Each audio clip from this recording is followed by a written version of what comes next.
The argument is that there is one people in the world in which history has proven over and over and over again that without the ability to defend themselves on their own soil, they are always the victims of history.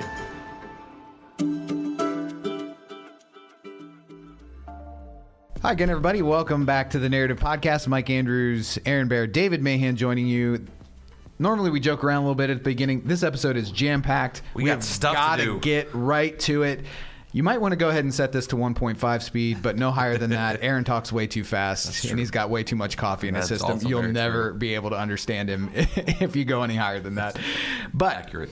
So much news broke this week that we got to hit a couple of major stories. The first thing that we're tracking is this news that in 2026, we could see another constitutional amendment on the ballot, and this would have widespread implications that would overturn CCV's work back in 2004 to pass a constitutional amendment that marriage was recognized as being between one man and one woman. This would overturn that. And then there's also what we've referred to as the SOGI piece of this, the sexual orientation and gender identity as a protected class. And David, that would have all kinds of ramifications for CCV's work and for bills that we've passed, but just interpretation of the law in general. Yeah, this is one of the most dangerous pieces of legislation that we've seen in a long time here in the state of Ohio. And it's definitely on hands-on deck on this, and it's got some major backers on it. But what we need to understand is this is going to be spun a million different ways in the media, right? And it's going to make it sound like it's not that bad, right? Like this is just about we shouldn't be discriminating anybody, for employment or things like that. But I just wanted to read just a little bit here. Provide that equality of rights under the law shall not be denied or abridged by the state of Ohio, its political subdivisions, or on account of race, color, creed, religion, sex, right? But here we go.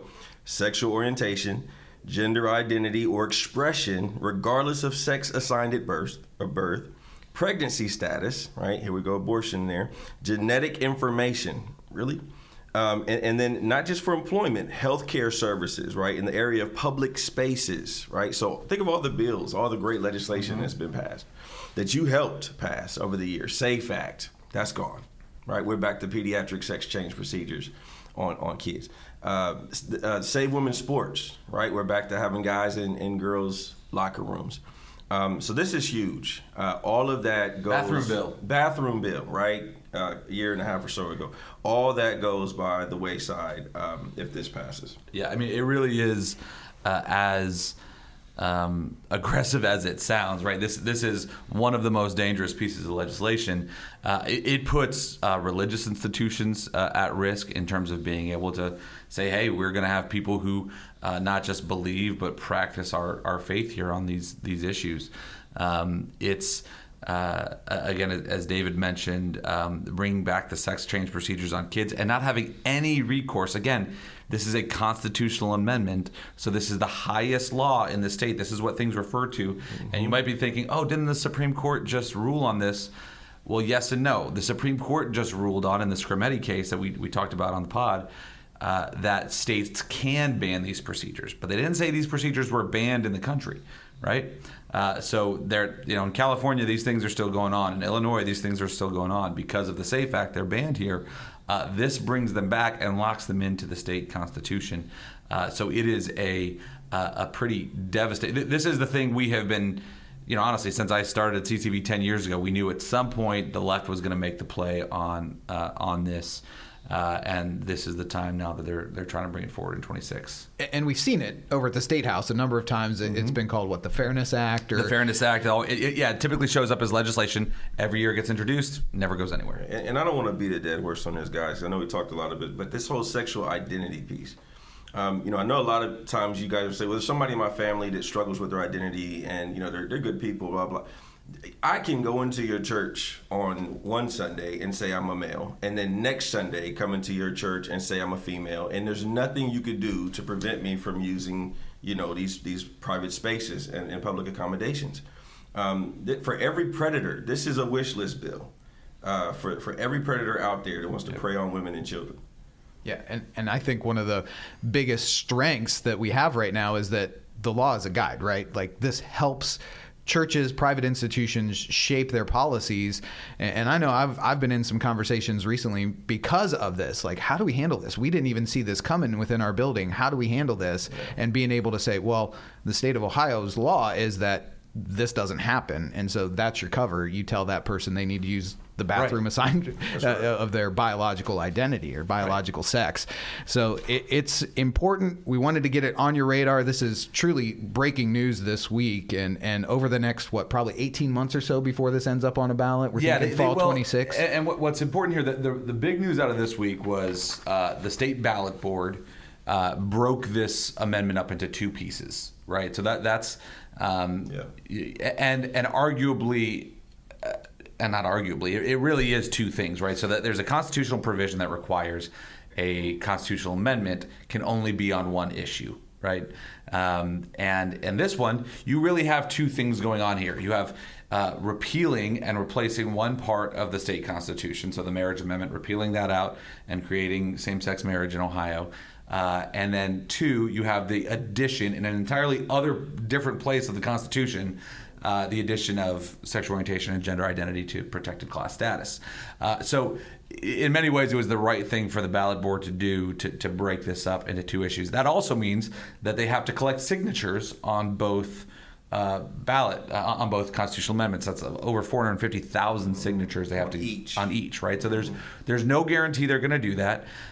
There are signs that this is being funded by the big money groups, right? There's some telltale signs we always look for, like who are the attorneys that they're working with, and they've hired the big expensive attorneys from out of state to guide this. That was a bad sign. There's some other signs we're seeing. Maybe this isn't going to get as much money, and let me say, I feel this is not the abortion amendment, right? I think for a lot of us who are deeply involved in the abortion amendment, we're pretty gun shy on constitutional amendments right now.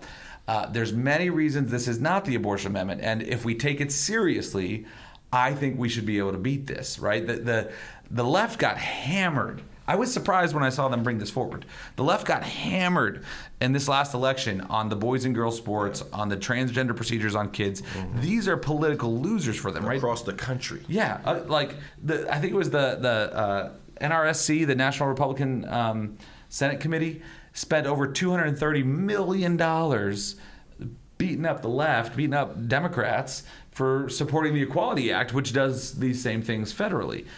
So this is not abortion. We just saw in the last election on the what I think is going to be the last ever issue one, because we've officially changed the way we number these things in the state. I do have to say, I was just talking with Ryan, and I was saying issue one, and I realized there have been 3 issue ones. There's been 3 issue ones since you've been here, right? Just since you've been here, right? But the last issue one, issue 1C, was a redistricting amendment, right? And that had $45 million behind it. Our side had about $8 million, and we beat it. So it is possible to beat these things. The same-sex marriage piece of this, do I think Obergefell is going away anytime soon? No. But this is where righteousness matters. Ohio's Constitution reflects righteousness right now, at least in the marriage context.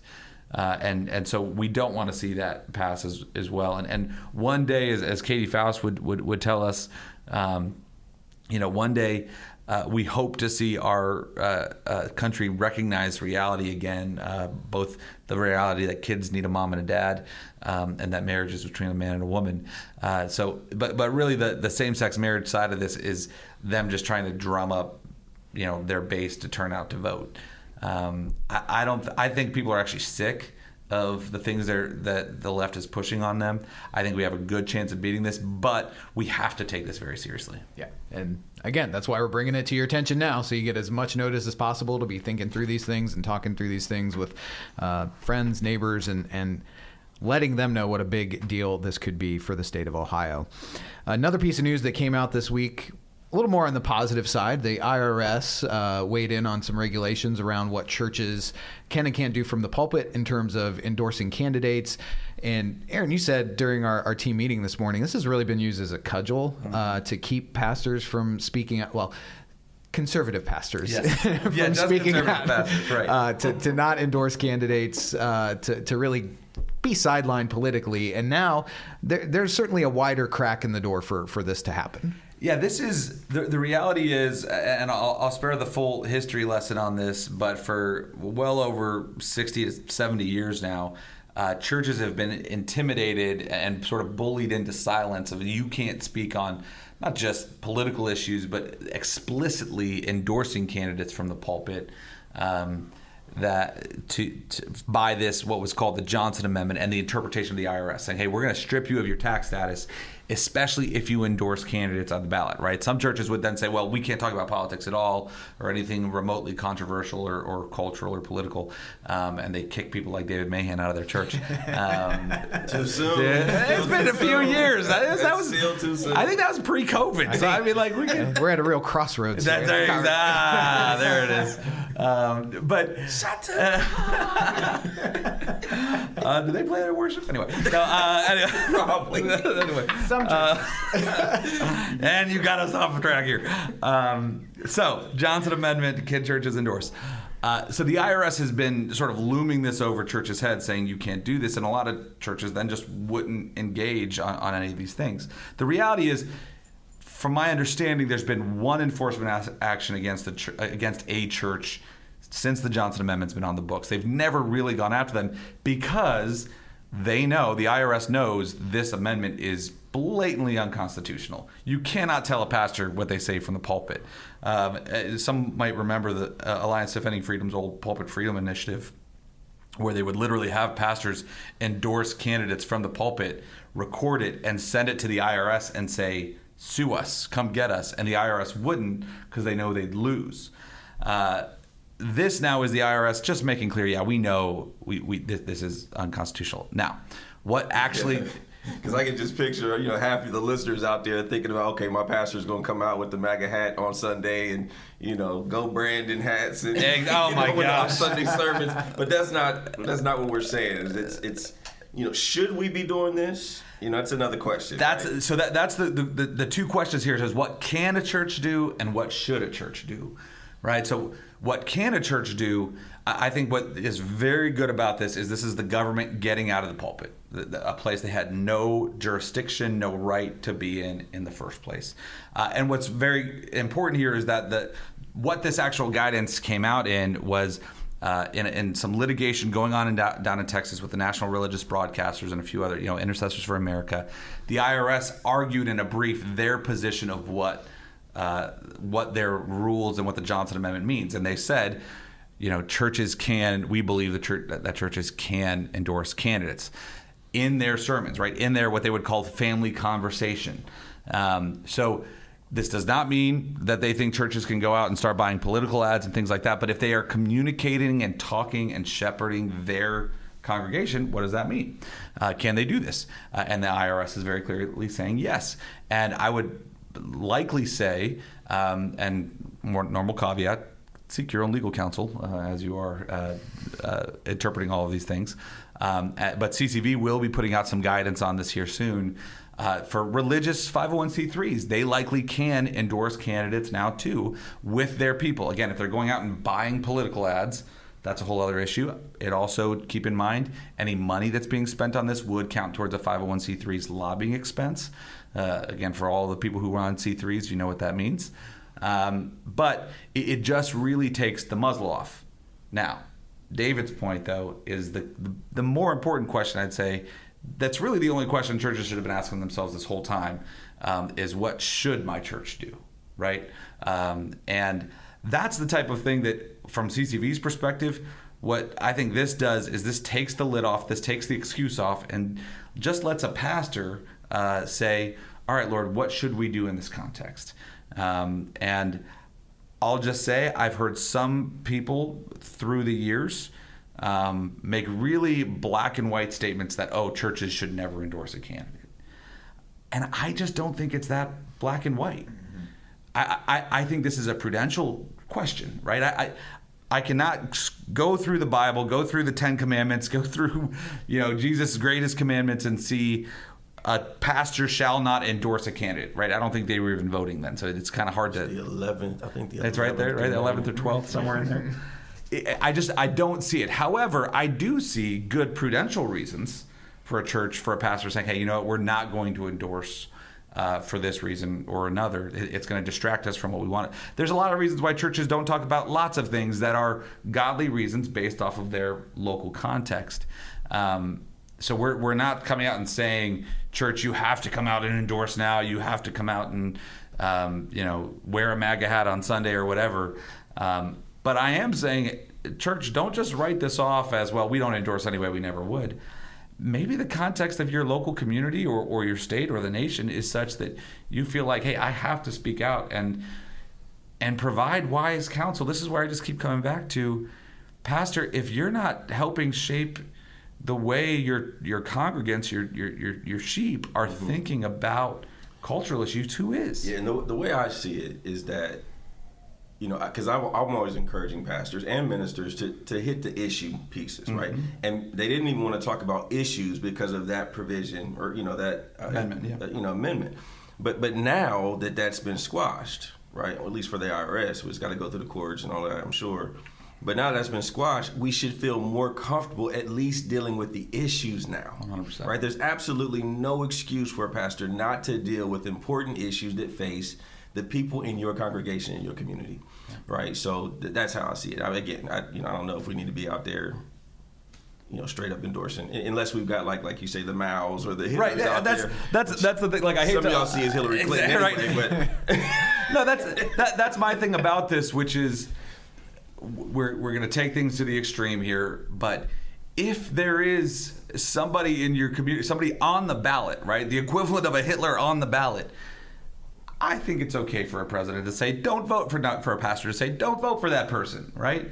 And again, this is why it's such a prudential thing. Like, seek the Holy Spirit, all of that. But my thing is, I would challenge the pastor to show me where it is unequivocally wrong. And that's the thing I hear a lot from, pastors just should never endorse. They just should not do that. They should keep politics. Well, that's acting like politics is somehow amoral.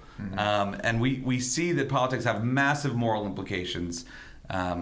See the 30,000 kids that are going to lose their lives because of the abortion amendment, or the kids that are going to be sterilized because of this constitutional amendment if it were to pass. And silence is a political action. There it is.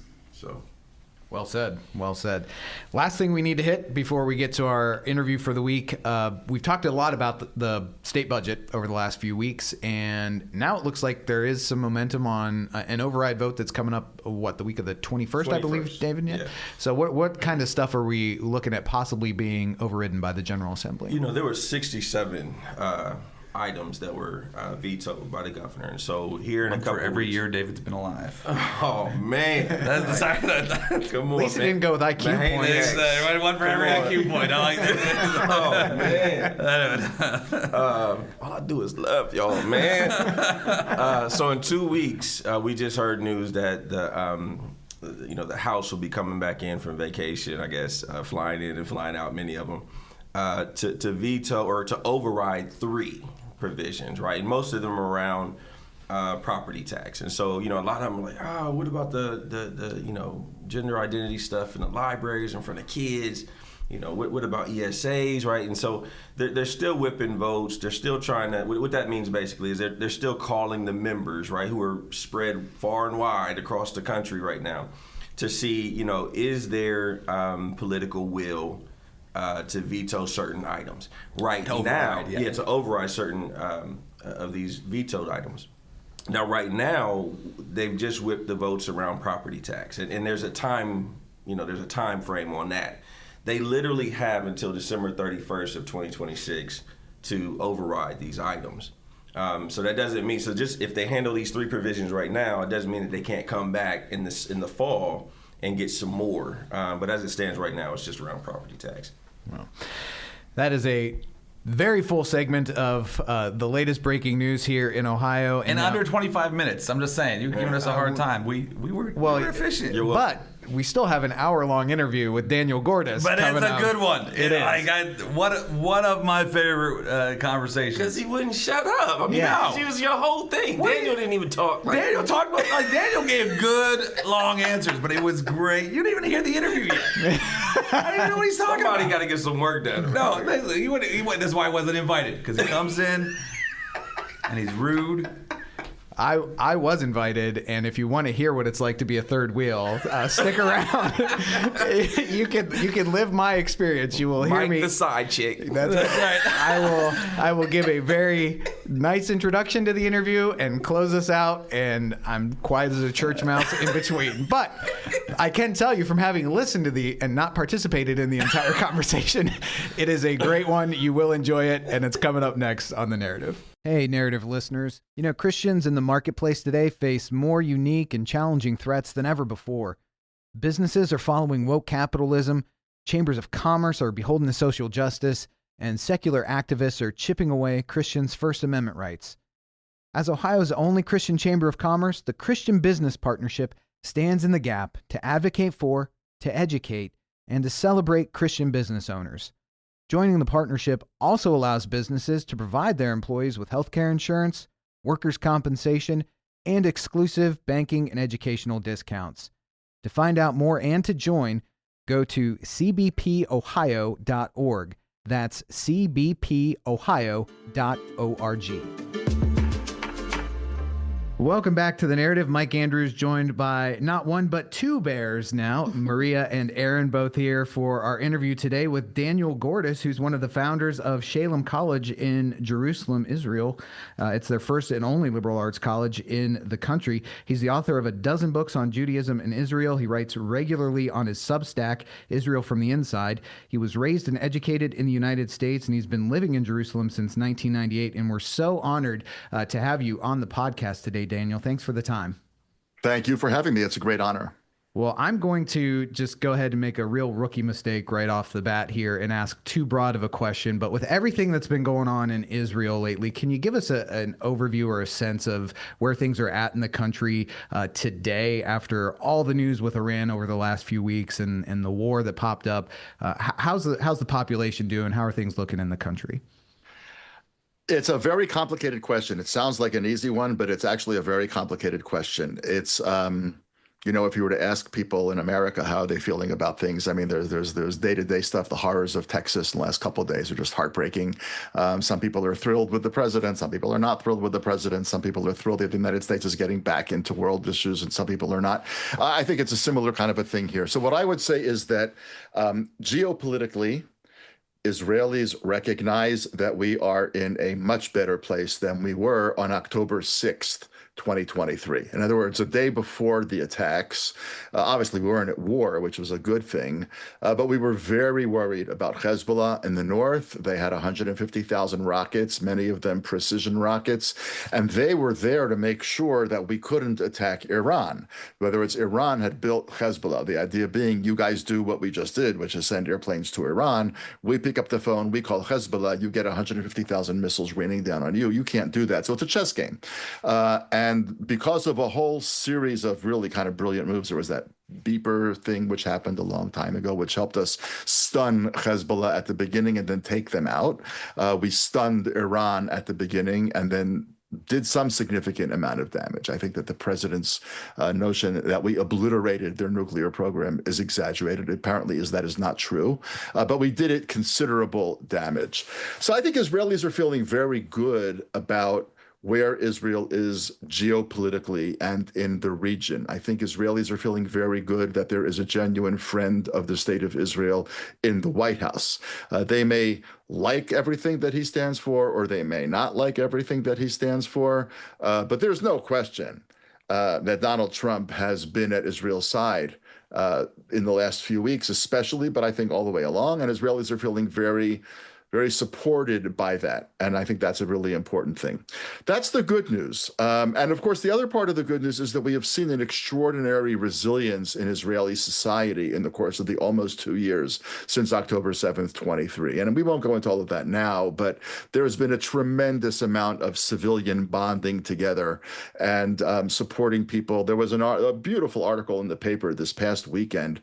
I don't know how many young widows there are in their 20s, but there are probably hundreds of young women whose husbands were killed when they were sent off to battle. And, because a lot of them are religious people who tend to have kids earlier in Israel, these are a lot of 22, 23, 24-year-old women with one or two kids.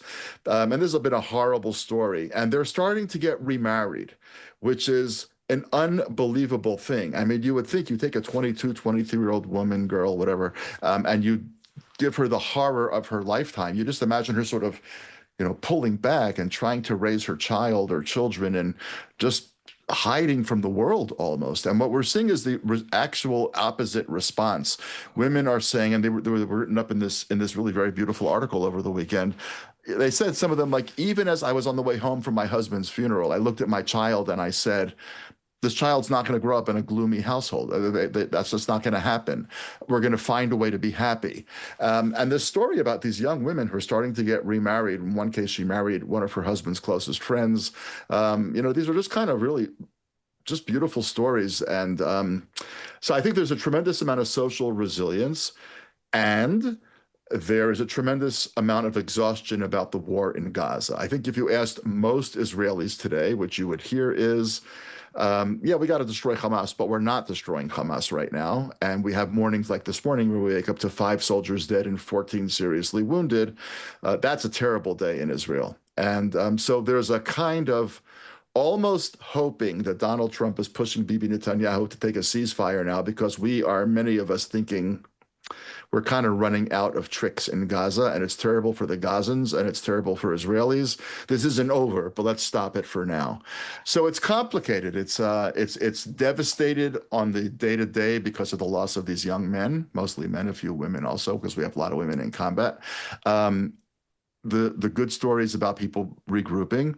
And I'll just, say, I was actually talking to a friend of mine who happens to be a doctor. Last week, we were just kind of schmoozing. And he said to me, how are you doing? He's not like a guy that I see all the time. He said, how are you doing? I said, I don't know. I guess I'm doing like everybody else. And which is a non-answer, obviously. And he said, I just tell my patients that I was reading something by an Israeli well-known psychologist who says that anybody that expects we're going to go through what we went through during those 12 days, and then the army says, okay, it's over, and you just go back after hunkering down in your safe rooms, even if you're not hit and nobody was hurt, you saw that neighborhoods in Israel were blown to pieces, and you understand that we were vulnerable. How much more vulnerable would we have been had they had nuclear weapons? So it's a sober time. It's an optimistic time. I think the country is fundamentally both sad and very optimistic. That's how I guess I would put it in a nutshell. So, Daniel, I want to ask one follow-up question to that and then get to a bigger picture question. One, during those 12 days of really intense action with Iran, how much time was your average person, whether it was in Tel Aviv or in Jerusalem, spending in a bomb shelter? What was just the lived experience of that like? Some people actually have sizable bomb shelters in their houses, and so they just moved into them. Like, people actually, if it's a room, it has to be built in a certain way with, rebar and all that. But if some places it's a room, so it might be a kid's bedroom, in which case the family just sort of slept in those rooms.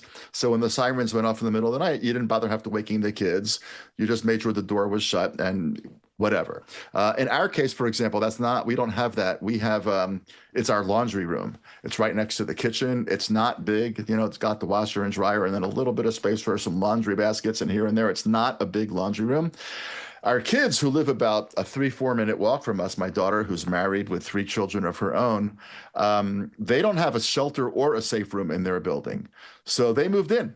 Because they did not want to be in a situation where, even though you get a 10-minute warning theoretically from the first siren, they didn't want to be running in the middle of the night with 3 kids. So they moved in. And then when the sirens actually did go off, it was 7 of us in this very intimate laundry room. So by the time we had been living this for a while, we kind of all had our perches. And our oldest granddaughter, who is, I guess, 10, so we put a little mattress on the top of the washer dryer. little yoga mats. And she went to sleep up there on the top of the washer dryer. The little baby, who's like 2, slept in his father's or mother's lap. The 5-year-old kind of found another couple of yoga mats and smushed them into the corners. And the rest of us sat, kind of Indian style, mostly on our phones, waiting to see what was going on.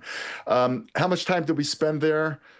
We didn't spend any, hours long kind of experience there, because what happens is, you get the warning and then either they hit or they get shot down, but it doesn't last forever. You have to stay in a good bit of time, 10, 15, 20, 25 minutes after they're shot down, because big pieces of metal keep spinning around and coming down. So I would say that we were in there probably once or twice a day or once or twice a night for most of the days of the 12 days. Each time it's 30 minutes, 40 minutes, not longer than that. But you have to remember that if you're talking about 3 little kids and it's at 3 o'clock in the morning, so you've woken your kids, you've dragged them downstairs near the kitchen in the laundry room, you've huddled everybody up. It's stressful. Even the 2-year-old, he doesn't understand what's going on. But it was only like 11 or 12 days in, he said, "Why are there sirens?" Like all of a sudden he realized this is not normal. Like he didn't say, well, American kids don't do this, because he doesn't know what American kids do. But even a little 2-year-old, it like began to dawn on him that this is just kind of an absurd way to live. So it wasn't a lot of time, but it was constant stress. Nobody went on a bike ride. Nobody took a walk, because you don't want to be more than X number of minutes away from your house and your safe room and your shelter. So it was a little bit like COVID, people were saying. In other words, you weren't worried about seeing other people, but you didn't go out. You didn't go anywhere. You ordered everything in. You didn't go to restaurants. Well, they were closed anyway. They had to be closed by law.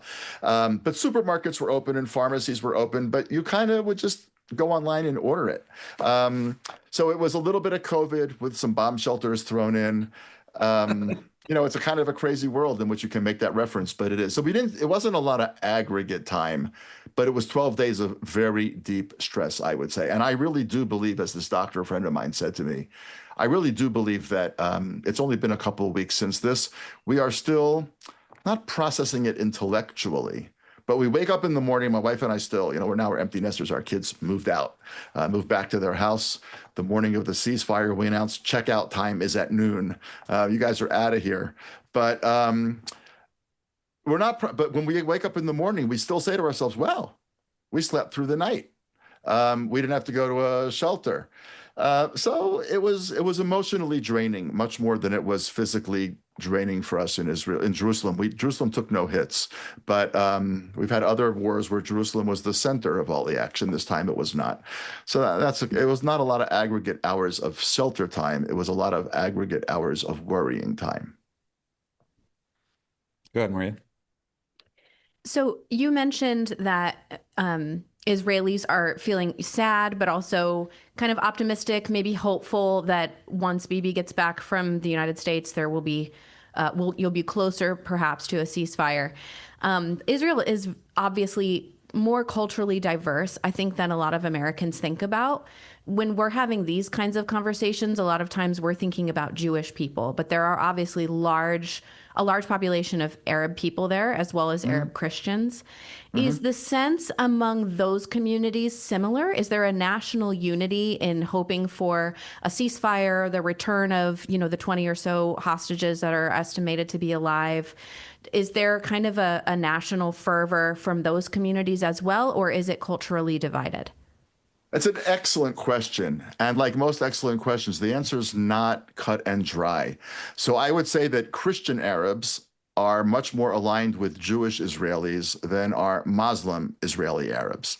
Muslim Israeli Arabs can be very loyal to the state. I don't mean to imply in any way whatsoever that they're a fifth wheel, but their co-religionists are at war with Israel. Right. Which is not the case for Christian Arabs. Christian Arabs have no real dog in this race and feel very fortunate to live in Israel, because if they lived in Gaza, they would be mostly dead. The number of Christian Arabs who manage to survive in Bethlehem these days is very small. Bethlehem is mostly a Muslim city these days because Christians have been pushed out. So ironically, or maybe not ironically, but it is a fact nonetheless that I think Christian Arabs feel very protected by Israel and want a ceasefire. There's no question. The Bedouins in the Negev, who are poor, No, they are not Zionists. Let's just put it that way. Okay. And they want a ceasefire. They don't have shelters. They've been getting hit too. We've had Arab casualties. There's an Arab town in the north of Israel called Tamra, where members of a single family were killed when a missile hit their house. And so, Arabs are not any more protected from this than Jews are. So I think that there's a basic desire society-wide to get a ceasefire and move on. Now, there is a not insignificant portion of the Jewish population that wants to keep at it and try to destroy Hamas. I am not in that camp. I'm among those people that think we've done as much damage as we're going to do to Hamas right now, and it's just not worth many more mornings like this with 5 kids dead and 14 badly wounded. We have to remember that badly wounded doesn't mean when there was a lot of blood, but we'll patch you up and you'll be okay. Badly wounded means, no arm, no leg, a head injury that you're never going to recover from. I mean, the wards here in this country of kids who suffered, the Hebrew word is hedef, like shockwaves from the anti-tank missile that hit the tank. They weren't actually, their bodies weren't touched, but the sound blast was so loud that they've actually had brain damage. They can't speak. I mean, we're talking horrible stories. And we never find out from the censor here when they say 14 wounded, what that means. We're never going to find that out. We'll find out the names of the dead because their funerals are already today, but we won't find that out. So there's a lot of people here that I think would like this to stop just because it's just not worth the cost benefit. There are, to my knowledge, no Arabs in Israel who believe we should keep fighting Hamas at this point. I mean, there might be some, but they are very, very small in number. And then I think also it's important to point out that, Israeli Jews are very heterogeneous also. They're heterogeneous politically. They range everywhere from an approximate, equivalent from a MAGA person to an American progressive person. I mean, we have the whole range. They range religiously from the Bible Belt to, New England, or whatever you want to say, or the Bay Area. We have people from Ashkenazi, i.e. European backgrounds, who are all white and look very much like us. And we have people who are darker, who are almost indistinguishable from the Arab population. Those are, by the way, the majority of Israeli Jews. People think of Israel as a white country, but it's actually not. Israel's actually a darker skinned Jewish country. And then we have Ethiopian Jews, of course, from Africa, who are black. I mean, they are just as black as any African American in the United States. And these people all bring with them different social baggage, different political baggage. We have 1 million Jews that came from the former Soviet Union who take anti-Semitism very, very seriously. And when they get into a conversation with a left-wing Tel Aviv Jew, they say, yeah, well, you grew up in Tel Aviv. I grew up in Moscow. Let me tell you something about people who hate Jews. So this is a very heterogeneous society in that way also. But I don't believe that on this particular policy, there is a real divide between Jews and Arabs. And there's definitely not a divide between the Jews and the Christian Arabs. I think Jews and Christian Arabs are probably pretty much virtually completely aligned.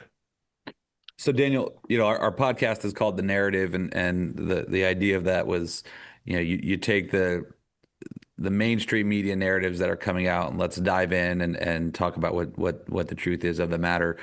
And I think there's no place you see more media narrative than talking about what's happening in Gaza, and the way the media tends to just sort of run with whatever the Hamas PR machine kind of puts out on, hey, the IDF blocked aid from coming in, or there was this many civilians that died here. And certainly there were many civilians that died, but the context of it always seems to be a lot more complicated than the media reports it. So I guess two questions here for you. One, who is it that the media is talking, like who's actually running Hamas now? We're running this PR machine or all those types of things when so much of the leadership has been destroyed that the media is getting their narratives from. And what actually is the state of Gaza right now? And how much of that is, rightfully so. And I can't recommend Israel from the Inside highly enough to folks. Your writings always do such a good job of not just sort of whitewashing and saying, hey, Israel is doing everything right and is the best place ever and all that kind of thing. You're certainly very critical of your country, the way we are of ours at times. But you try to be really fair in those things. What is actually the state, and how has Israel been engaging in Gaza to this point? First of all, we don't know. And I think we should all acknowledge what we don't know. We don't know because there's not a lot of journalists in Gaza. Israel has not allowed journalists into Gaza, which is itself a subject of much discussion. Hasn't allowed Israeli journalists into Gaza. So if we Israelis don't watch CNN or Fox News or whatever else, we're not seeing videos of kids in Gaza. The Israeli media started to show it a little bit and then backed off just about a month and a half ago. But by and large, Israelis know that things are very bad in Gaza. Israelis know that 70% of the buildings in Gaza are destroyed. We know that it's hot as hell here now, and those people have no roof to put over their heads. And we know that in the winter, when it starts to pour and be really cold here, those people are also going to be in very. So nobody here takes that lightly. I guess there's some people who do, but the Jews who I know care deeply about human beings and don't want to see 3 or 4 or 5-year-old Gazan kids hungry, wounded, or anything of the sort. We understand that there's a terrible humanitarian crisis in Gaza. There just is. Now, a humanitarian crisis is tragic, but it does not mean that it's ethnic cleansing. It does not mean that it's intentional mowing down of civilians, and it does not mean that there is widespread starvation. Is there hunger? There probably really is. Are there masses of people going to these aid centers to get food? There absolutely are. Are there people dying for a lack of food? That's much less clear, and it's very hard to get data on that because people in Gaza who try to put out a narrative that's unlike the Hamas narrative very often don't live to see their article published. And so there is a Hamas machine. You don't need to have many higher ups left. You can have a couple of young people with some keyboards and an internet connection, and somebody tells them what to say. It's not really very complicated. In that regards, the warfare, or at least the narrative side of warfare, has been highly equalized. Back in the day, if you couldn't get on NBC, CBS, or ABC, you couldn't get your story out. Those days are obviously long since gone. It's very hard to know what's exactly happening there. But I think Israelis understand that there's some terribly sad things happening. There's no question about it. And we want it to stop. We just want it to stop. If we thought that we could destroy Hamas at great expense, even to Palestinians, we might say that's a horrible cost-benefit analysis to have to do. People forget, how many German civilians were killed in the Second World War? Innocent civilians, because being a German didn't make you guilty, didn't make you a Nazi. If you were 6 years old, it didn't matter what your parents believed. You were a 6-year-old child. The United States killed millions of German civilians. But that was an era when Americans had the capacity to believe in the justice of a war. And as horrible as it was for many Germans and others who were killed, Italians and people across the world, Americans basically understood that this was a world in which you could not destroy Nazism, was a world in which it wasn't really worth staying alive for the long run because you wouldn't want that world for your children or grandchildren. I think that Israelis still have the capacity to see the world that way. They understand the toxicity and the murderous nature of certain ideologies, whereas I think Americans who are, bordered by Canada on the top and Mexico on the bottom and 2 very nice oceans on either side, and a generation that is very non-historical in its perspective and a little bit Pollyanna-ish, just doesn't take these ideologies all that seriously. And then you add to that, of course, America made mistakes in fighting ideology, right? It went to Vietnam to fight the spread of communism. It went to Korea to fight the spread of communism. It invaded Iraq to get rid of weapons of mass destruction, which may not have been there or probably weren't there at this point. So Americans are also very dubious about fighting wars over ideological things, which I totally understand. But what Americans have lost is the ability to believe in right and wrong, and in justice and injustice, and in truth and in falsehood. And so it's become very hard, I think, to make a narrative case to many young Americans that war can be necessary, that war can be just. So they have a machine. It puts out the narrative. It's very hard to check it because there's not people on the ground. You saw with the hostages how effective the Red Cross was. The first time the Red Cross got anywhere near the hostages when it was Hamas handed them over. I mean, they visited nobody for years, literally years, right? 1.5 years. Before that, we sent medicines in. And when our soldiers finally broke into those areas, we sent in medicines for each hostage, because obviously we know their medical records. We know that this hostage has got celiac, and this hostage has high blood pressure, and this hostage can't see without his or her glasses. So we sent prescription glasses, and everything was labeled with everybody's name, and it was given to the Red Cross, and the Red Cross handed it off to somebody else. And then when our soldiers went in and captured these underground bunkers of Hamas, we found all the medicines there not distributed, just sort of piled up. And nobody talks about that. Right? Nobody talks about the Bebas kids having been not shot, but apparently strangled with somebody's bare hands. Who does that? In other words, this is about a real evil that has to be destroyed. And yes, I'm sure that horrible things are happening in Gaza. It is really heartbreaking. And I say this as a person of faith. I do not believe that God does not care about the people of Gaza. God cares about every human being who's created in God's image. There are tragic times in human history when perfectly innocent people get caught in the crossfire of ideological battles that are not of their own making. And that is tragically the situation here. With regards to faith, Daniel, there are, when we experience trauma, or nationally and personally, it tends to push people more towards their faith. Some people away, but usually it forces people to reckon with some of these more metaphysical ideas: justice, evil, what is life for? Does that happen in Israel? I know that we tend to look at Israel probably somewhat wrongly as being more embedded in repetitive conflicts as opposed to living in the United States. It sometimes can feel like it's just, you guys just go from one conflict to the other. And I know that's not wrong. It's not your entire national story, but when things like this happen, do you see people pushing deeper more into their faith, whether it's a Jewish faith or a Christian faith or a Muslim faith? Yeah. So I really can't speak for the Christians or the Muslims because I just don't know. I don't know how that's affected them in this particular conflict. I would imagine for the Muslims, it's a very complicated place to be. And the Christians, I think, are people of faith, and they were probably already fairly well trenched in their faith. And I would imagine that nothing here has happened to undo that. I think that, when it comes to Jewish faith, it's very important to understand the radical difference between Judaism and Christianity in terms of the roles of theology.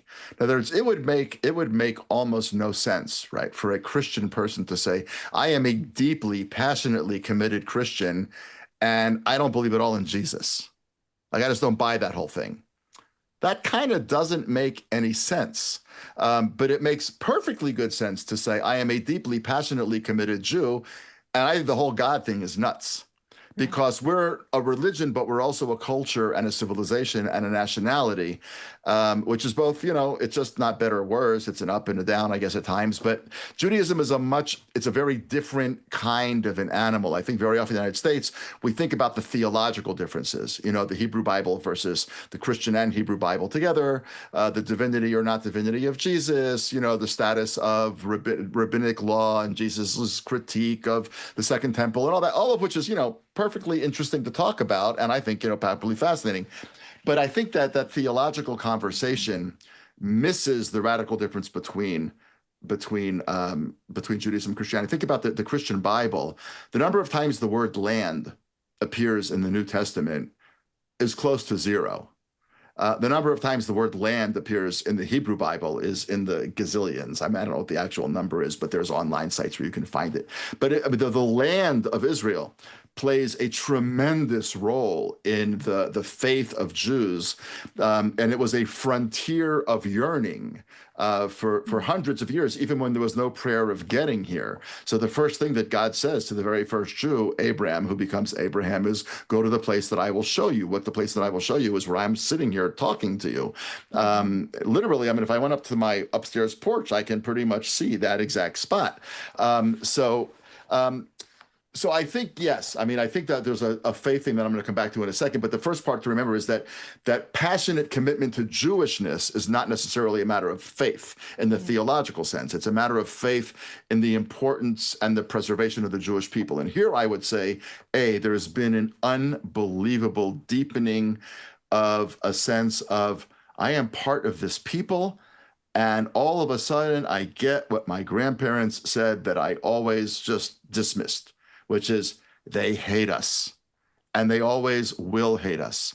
You know, my grandmother, I grew up in the States, as you can probably tell from my English.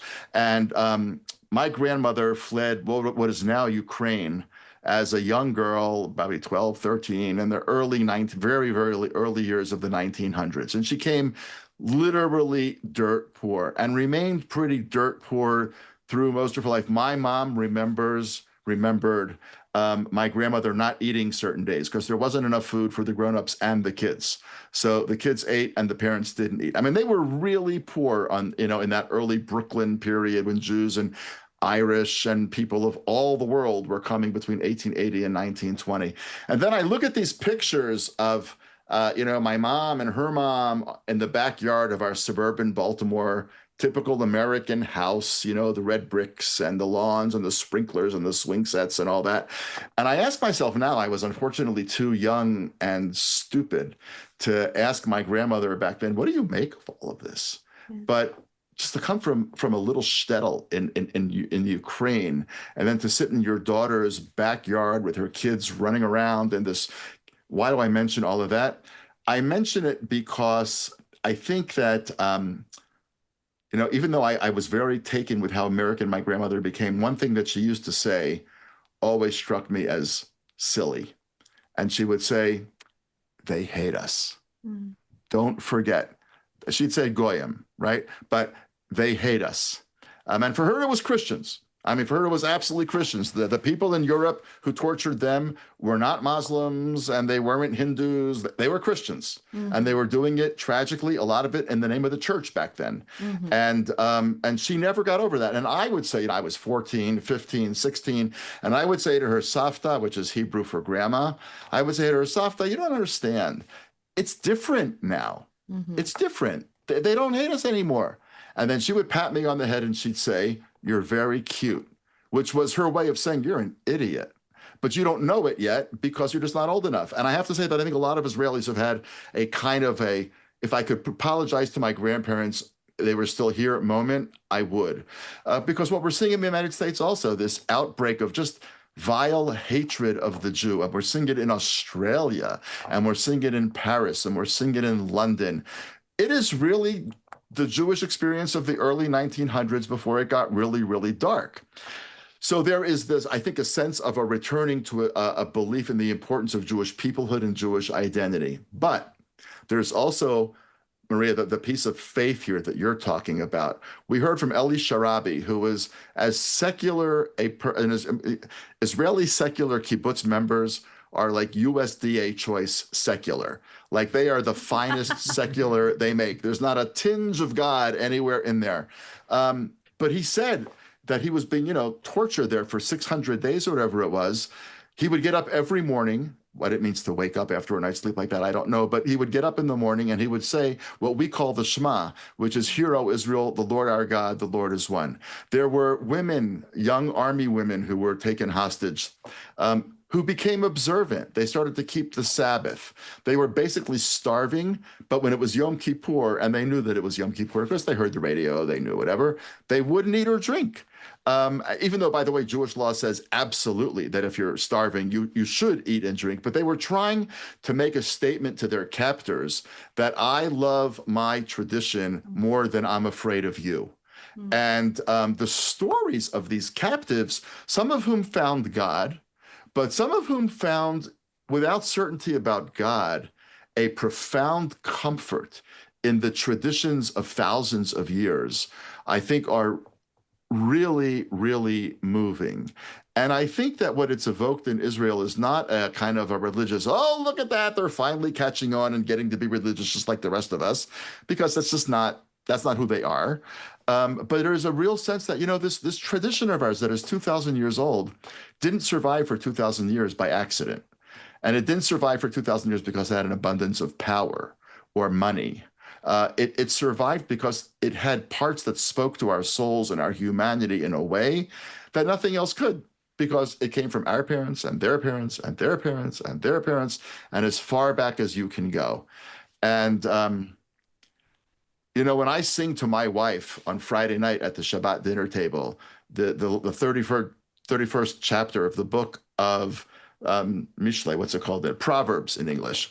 It's a woman of valor, and it says, the husband does this, the wife does that. I want to tell you that is not a correct description of the division of labor in our household. So I sometimes I wish it was, but it's not. And so someone might say, well, if it's wrong, so to speak, why do you sing it to her? And I say the answer is because I don't know anything about my great, great, great, great, great grandfather, except that he sang that to his wife also. And some things that happen around my Shabbat table are exactly what happened around their Shabbat table. And that's what led people to fast on Yom Kippur in captivity. That's what led people to say the Shema in captivity. That's what led people to hold up signs when they were in those helicopters being ferried out from Gaza to the hospital. And they gave them these little, whiteboards, and they could write anything they wanted because the cameras were there and it was going on national news. They talked about, God was with me. I left as a this, and I came back as a believing person. So yeah, I think it has. They say there's no atheists in foxholes. I don't think that that's really true. I think there are a lot of atheists in foxholes, but there's nobody who doesn't believe in something in foxholes. And I think a lot of the young men and some women who went into Gaza may not have been what you or I might call people of faith in the classic American or Christian way of defining that. They had a deep faith that was deepened in the importance of being part of the Jewish people. Yeah. So I think as a society, we have emerged, believe it or not, much more Jewish, each in our own way. And there's a kind of a discovery here that's going to take years to unpack, but it's profound. And in many ways, it's very beautiful. So Daniel, I love those stories. My family's Jewish. I remember the first time I led a Passover Seder with my kids. My dad sent me the 1983 Maxwell House Haggadahs that we used when I was a kid.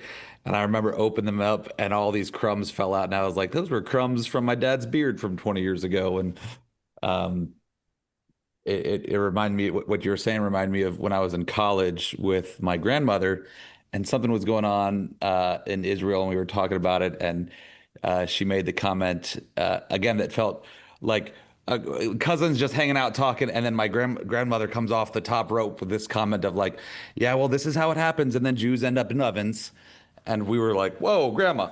But it just, again, was a very different, she was born in 1928. She's actually 97, not long for this world, but has lived through a lot and had just a very different lived experience. I think bringing that, especially for our audience at the narrative, there's been a lot of coverage of the hard anti-Zionist, anti-Israel movements on college campuses.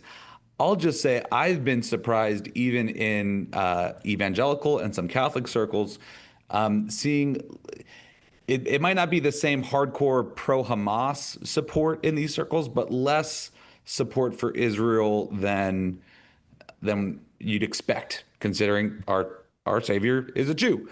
And like you said, there's very much connection to this land. There is a theological conversation to be had about why Christians should care about Israel in particular. But even just could you maybe make the case, speak to just the Christians in America today from a just anybody who cares about justice or cares about protecting life and peace, why we should be caring for Israel, why we should be standing for Israel today?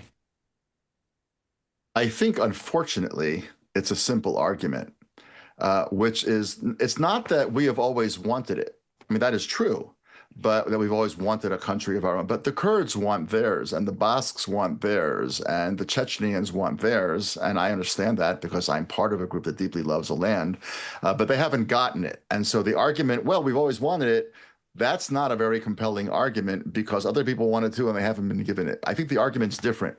The argument is that there is one people in the world in which history has proven over and over and over again that without the ability to defend themselves on their own soil, they are always the victims of history. Not usually, but always. And, I grew up, I'm in my mid-60s. I grew up in that little window In other words, in the late 1950s, when it was far enough away from the Holocaust that the smoke had sort of dissipated a little bit, and there were lots of survivors around, and they were our teachers in school, and they were our friends' parents. Um, but it was still removed. They didn't just get off the boat. It was 15, 20 years later as we were growing up as kids. And, when I went to college in America, I wore a kippah the whole time, and I never had an uncomfortable moment. It was, believe it or not, at Columbia. I mean, I never had an uncomfortable moment at all. And I grew up in a world in which it really did seem that anti-Semitism was a thing of the past, and that's why I would tell my grandmother that she was wrong, and she would tell me I was cute, but she meant stupid. And at the end of the day, she's right. I mean, if you would have, I mean, I've been to Australia several times. It's a wonderful country, and it felt every time I was there like an unbelievably tolerant, embracing, caring country. And what Australian Jews are dealing with now is just unbelievable. And what I would say to those people in the evangelical community, let's say, and we know that the younger generation of evangelicals is much less committed to Israel than the parents' generation. The Jewish community follows that very closely. And there's a lot of research about it in the Jewish community for the very simple reason that in the belt between Los Angeles and Dallas, there are more evangelical Christians than there are Jews on planet Earth. And so it is not Jews in America who are ultimately going to shape American political policy. It's actually more evangelicals. And you've heard Bibi Netanyahu say, I think wrongly, not factually wrongly, but wrongly in terms of what it means to be a Jew, say, I'm sick of these American Jews. They're always criticizing me left and right. I got the evangelicals. As long as I got the evangelicals, when I go to the White House or Congress, I'm fine.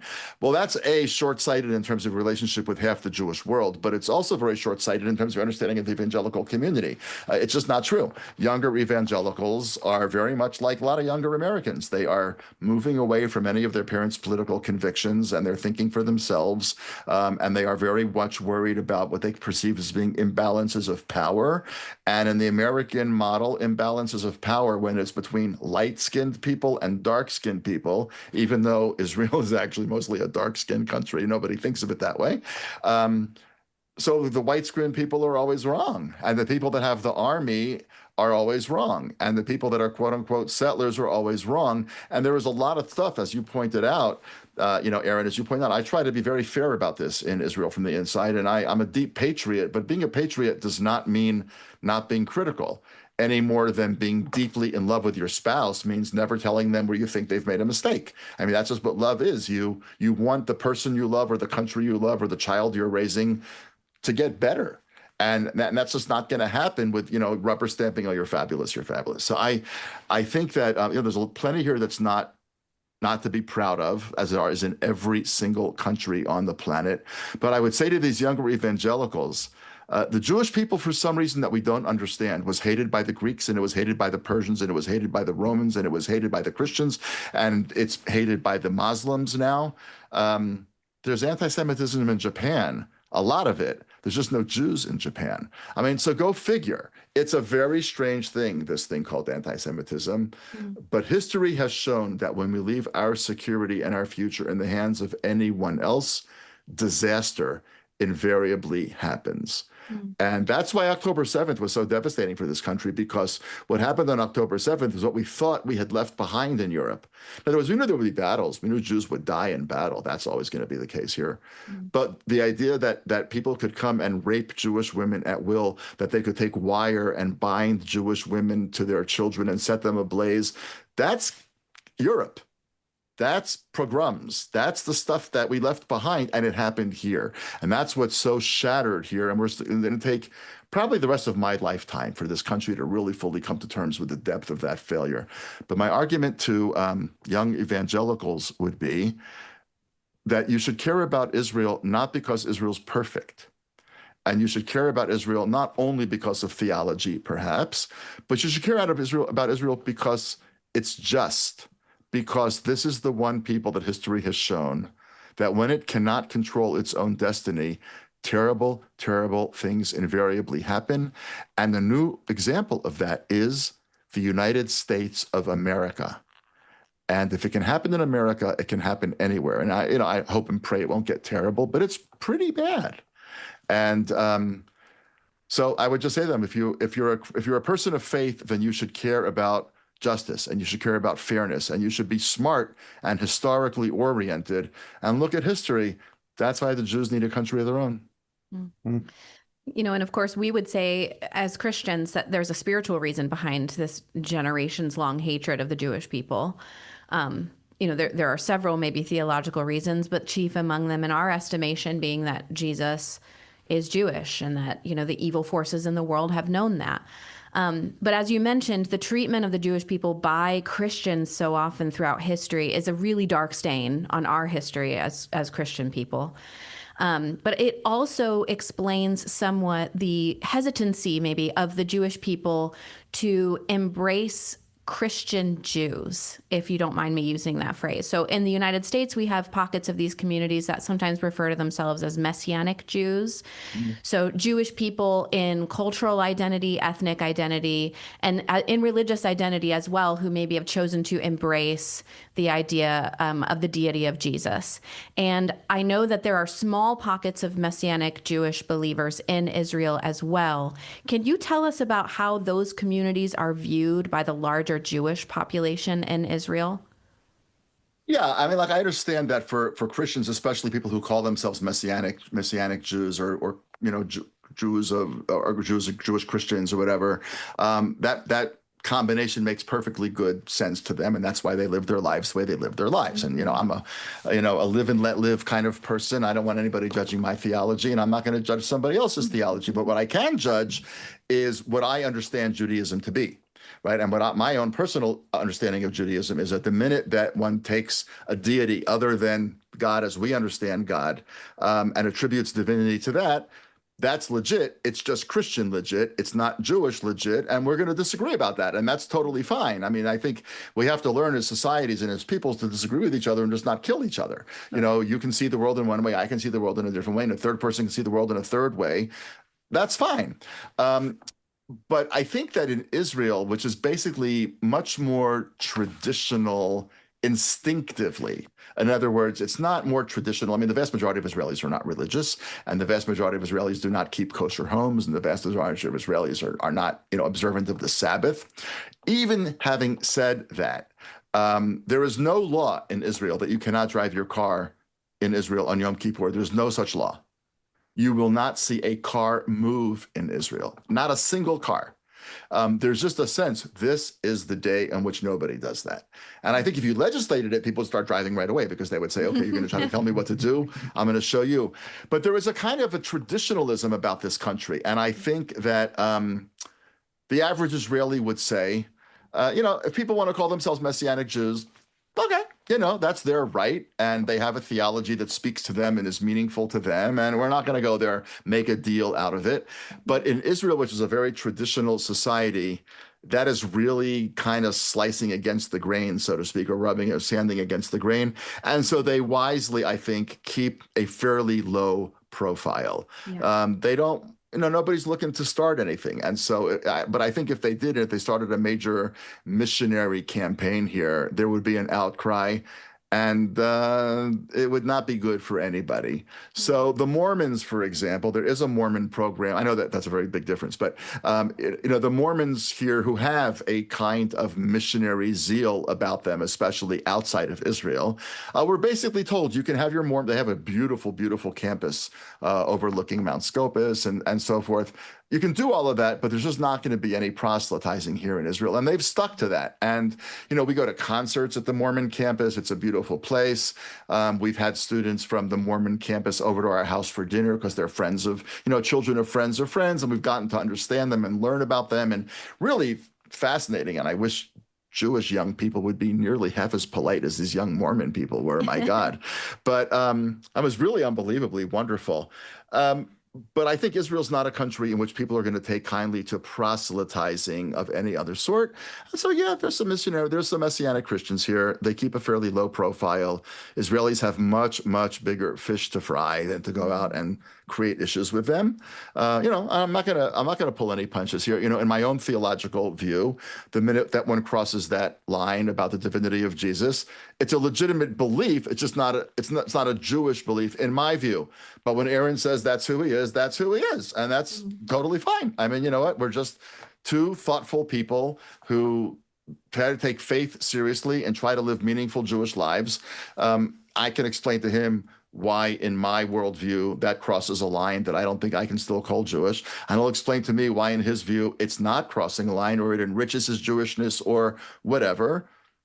Great. I mean, I really mean that. I really mean that great. I don't think that in theological worlds, trying to figure out who's right and wrong is a very productive thing. In fact, that's what gets people to kill each other. I think what I try to do is understand somebody else's worldview, see why it's meaningful and moving for them. But in this particular country, which is about the sustaining of the Jewish future, I would say, yeah, this is probably a society that is not going to look kindly on that kind of proselytizing or whatever. And therefore, it's in a very, very low flame, and it's a very live and let live world in that regard. Yeah.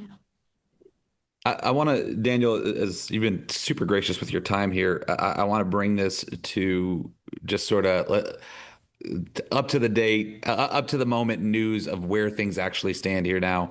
As Maria mentioned, Bibi Netanyahu, I think he's still, it's Tuesday now. This is going to get posted at the end of the week. I think he's still in the States. He might be flying back home. I saw on Israel from the Inside, you talked about how his flight got delayed because of internal Israeli politics with the Orthodox Jews Right. and things like that. And the real pressure to end the war in at least in Gaza.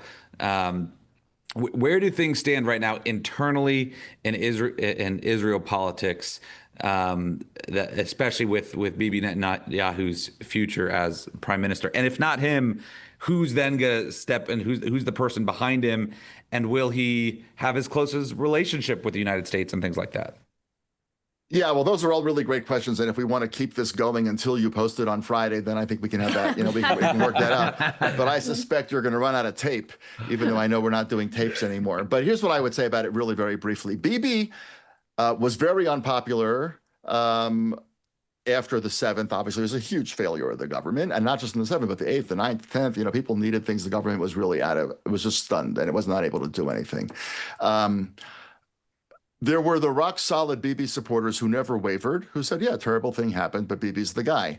Now, a lot more people think Bibi's the guy because of what happened in Iran, and they really do believe that Bibi and Ron Dermer were the ones who were able to convince Donald Trump to do what he did in Iran with the B-2s, which I believe was the right thing to do. How effective it was, I don't know yet, but I think it was the right thing to do.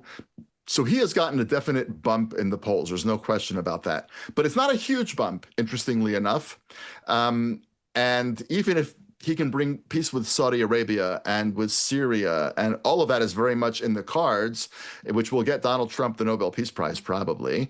And it might get Bibi Netanyahu the Nobel Peace Prize. I don't know. I just don't know, but maybe they would split it. It's happened in the past. Begin and Sadat split it. Rabin and Arafat split it. I mean, the fact that Arafat got it, I think, cheapens it dramatically. Yes. But whatever, the world does what the world does. So it's very hard to say. But here's what's interesting about the polls. The polls are showing a slight bump for Bibi, not a huge one, that the Likud, which is his party, would probably get, I think it was about 26 seats in the Knesset. It's a 120-seat parliament, so you need a coalition of 61 seats to be able to form a government. So he would get, I think, 26, and then some of the other parties, whatever. But the parties that are now the opposition, without the Arab parties, still get about 61 seats. So Bibi would have the biggest single block, but he wouldn't, at least as of the polls right now, have enough to put together a government. There's a lot of discussion in Israel. Bibi was perceived for a very long time as a very fallen man, a once great spokesperson for Israel. a person who, he's been indicted on a whole bunch of things. And, he's either guilty or not guilty, but these trials are just dragging on forever. And a lot of people say, he may get convicted, he may not, but when there's smoke, there's enough smoke, there's a fire somewhere. That's what people say. And that may be fair, that may not be fair, but there was a real sense that his legacy had been destroyed.